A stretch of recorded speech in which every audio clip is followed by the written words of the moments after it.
नमस्कार, आवाज जनता की मध्ये आपले स्वागत आहे। चंद्रपूर ते नागपूर पदयात्रा आंदोलन। कोळसा खार कंत्राटी कामगार व स्थानिकांनी चंद्रपूर ते नागपूर पदयात्रा काढून विविध मागण्यासह निवेदन देऊन आंदोलन करण्यात आले। चॅनलला सबस्क्राइब करा, लाईक करा, शेअर करा। धन्यवाद।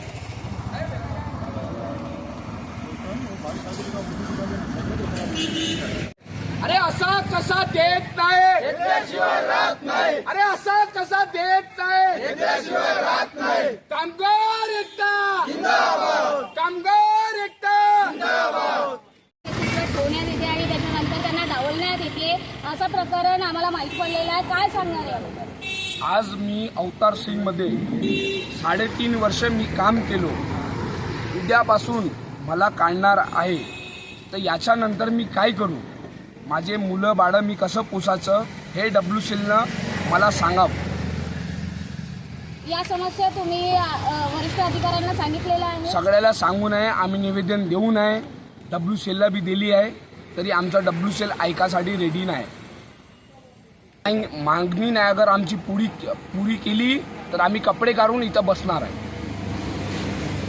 7 दिवसाचा वेळ दिला आहे का 7 दिवसात आमच्या या मागणीवर तुम्ही चर्चा करायला असेल तरी आम्ही तयार आहोत। आम्ही आणि तोडगा काढण्यात तुम्ही तोडगा काढायला तयार असेल तरी तयार आहोत, परंतु आमच्या मागणीला तुम्ही गंभीरतापूर्वक घ्या बा आणि आमच्या मागणीकडे लक्ष करा, दुर्लक्ष करू नका।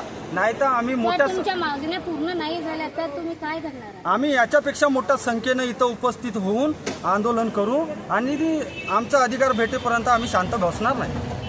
तुमचं नाव? माझं नाव रोशन राजाराम हरबडे।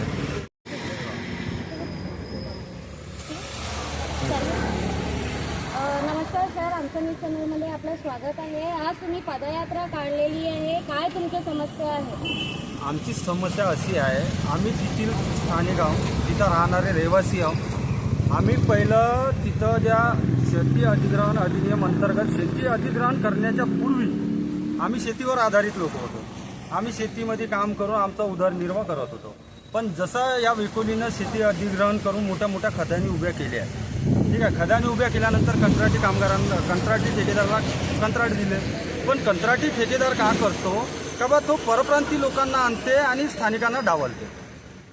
म्हणजे स्थानिकांनी कुठं जावं बा, कुठं काम करावं, परप्रांती म्हणजे कोणतं? म्हणजे वेगवेगळ्या देशातले वेगवेगळ्या राज्यातले UP, बिहार, MP अशा कामगारांना आणून कमी पैशामध्ये जास्त काम करावं बा आणि कामगार कायद्याचे आणि वेतन नियमाचे पूर्ण उल्लंघन करते तो।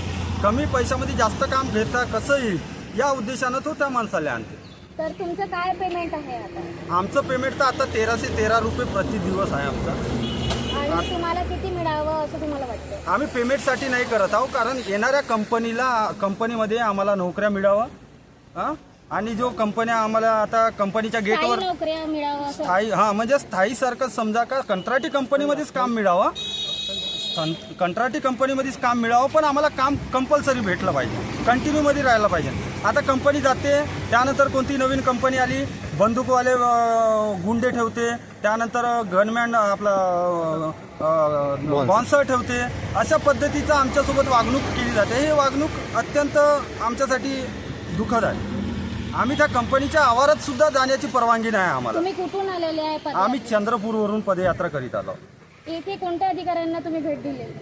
आम्ही बन्सल साहेबांना भेट दिली आहे।